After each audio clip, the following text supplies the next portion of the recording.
Here's some fiction. I'm Not Your Perfect Mexican Daughter has its protagonist suffers from depression, which is made worse by the accidental death of her sister Olga. And she, a lot happens in this book, including a suicide attempt. So this book is very troubling, but the main character is also very resilient, despite her difficulties with mental health and poverty and her status as a Mexican American. There's just a lot that goes into her trying to survive in Chicago and thrive, and especially the death of her sister. So there's a lot about grief too. And this is a scene. She goes to the Chicago Art Institute, which is beautiful if you ever go to Chicago, and that she has this way of looking at paintings and thinking about the Art Institute as a contrast to her apartment on the South Side, where she lives with her family. So I thought I'd give you a little piece of this book right now. It's beautifully written, and I also have it in my classroom library as well. Let's take a look.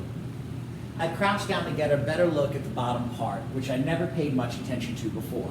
So you can imagine that, she's one of these individuals standing in front of a painting. It's not this painting in particular she's talking about, though, which I never paid much attention to before. The blood is dripping on the white sheet, and the fibers of the silk are so delicately painted that it's hard to believe they aren't real. I can't get enough of this place being the Art Institute. I can be here forever and ever, studying all the art and walking up and down the dramatic marble staircases. I love the Thorn miniature rooms, too. I can spend hours imagining a tiny version of myself living in those fancy little houses. I always have to come to the museum alone, though, because no one will ever join me. I tried dragging Lorena once, but she just laughed and called me a nerd. I suppose I can't argue with that. I asked Olga one time, but she was going shopping with Angie that day. As I wander around, I find a painting I've never noticed before. Anna Maria Dashwood, later Marchioness of Ely by Sir Thomas Lawrence. I gasp when I see the woman's face, because my sister's eyes are staring back at me. I never paid attention to that expression before, neither joyous nor somber, but as if she were trying to tell me something. I walk around and lose track of time. I look at my favorite paintings again, The Old Guitarist by Pablo Picasso, The Cybernetic Lobster Telephone by Salvador Dali, and the one made of dots by George Seurat. Every time I see it, I promise myself, I'll go to Paris someday. I'll roam through the city by myself, eating cheese until I burst. Right? So we get these contrasting cityscapes.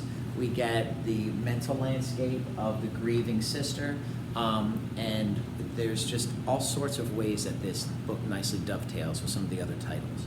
Here's another one. This is M.K. Asante. He went to school in North Philadelphia, and he had a mother who struggled with depression, as he did a little bit as well, and a host of other issues. I love this book. He's a poet sort of by trade, it seems, so the writing is especially beautiful too. Just like sentence for sentence, you get a lot out of it. This is when he finds his mother's journal, and he's trying to understand why his mother is so absent even when she's home. So let's take a look. This is a wonderful memoir book. These are her private thoughts. Close it. I miss her voice, though. Miss her. Look at those short, choppy sentences, and then sometimes they'll have one that stretches for a while. A wonderful variety in his voice. All right, and here's his mother's diary. Open. Dear Carol, I never took drugs even though they were all around me. I don't really count smoking weed as a drug, but Bob was a heroin addict, and my brother Jabbar had been a crack addict on and off, so I know drugs. But the drugs prescribed for my depression are a different story. They serve the same purpose as crack or heroin, a way of escaping, of turning away from the pain and an excuse to leave the planet momentarily. My drugs are legal, but the result, the high, feels the same. It doesn't make much sense to me that a doctor could know what medicine to give someone for depression anyway. Depression is so specific, so historical, and so particular. How could a pill deal with that? The pills don't deal with any of that. All they do is make the time go by dulling my senses and making me sleep. Taking my meds is like putting a sign on my door that says, unavailable. It works. The only person to ignore the sign is Malo.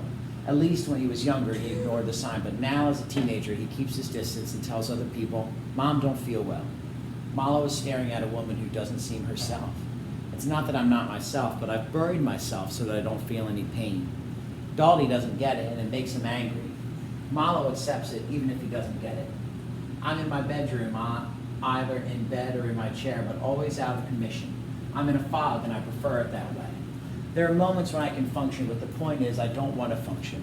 I want no part of this life. The pills aid my escape. Sometimes I take more than I'm supposed to. So you can see that the mom is in absolute crisis, and so is the son. And they kind of meet and miss each other every day in their home. And it's a heartbreaking story. It's a true story. And it's one I suggest you read. Buck by M.K. Asante. The last title that kind of goes with everything is a wonderful, there's this guy Proust, and he writes very dense, sensual prose. There's a long description that he has of eating a cookie.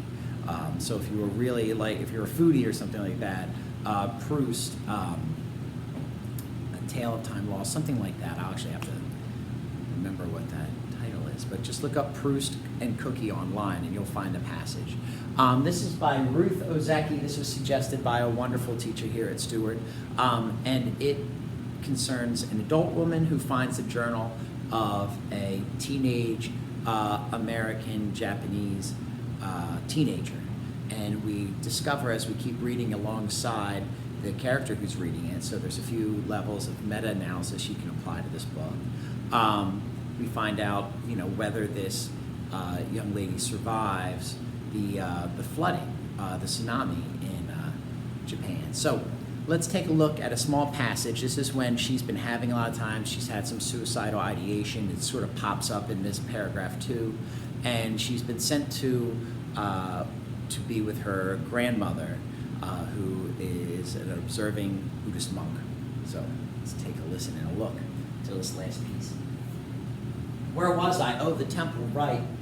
So we're climbing up the steps, and finally we see the main temple gate, which is at the very top, and it looks enormous, like the mouth of some kind of horrible stone monster, all mossy and dripping ferns and looming over us, about to fall on our heads and crush us to death.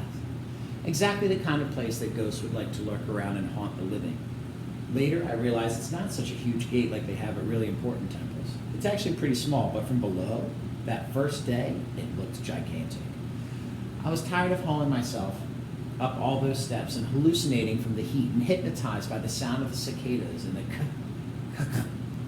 of my wheelie bag wheels, and I was pretty terrified too, thinking about how my dad was going to abandon me here in this spooky place.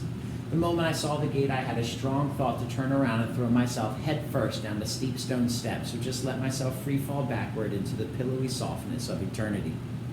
And it wouldn't matter if I bumped and bounced like a cabbage all the way down until I hit the bottom, then rolled out to sea, because at least I'd be safe and dead. My legs were trembling, my kneecaps felt like the moon jellies that my mom used to watch at the city aquarium, and just then something brushed against my bare skin, and all my hair stood up on end like I'd been zapped with a taser. Tatari, I thought. So, to find out what actually happens, you got to read that book. I'm not going to spoil any of these titles for you, but just as a quick run through. All of these books tell us about characters who are undergoing some sort of psychological trauma or are observing others who are undergoing psychological trauma. And we get those stories, and we get that mixture of professional insight.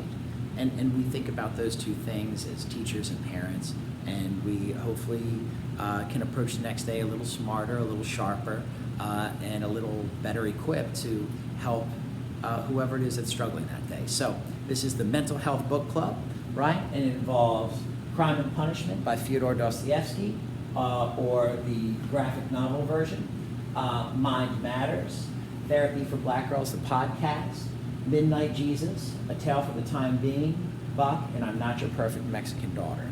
All wonderful books, and all relatively short, maybe A Tale for Time being a little bit longer, but they're all relatively short books, especially the graphic novels, extremely short. So they're kind of nice to read over the course of like 2 months. That's kind of like a nice 2-month read. That's when I read these books over the course of 2 months. So if you could read these books and get back to me, I'd love to chat with you about them. And thanks for watching another episode of Mr. Services Book Club, 221 Book Club. Have a good one.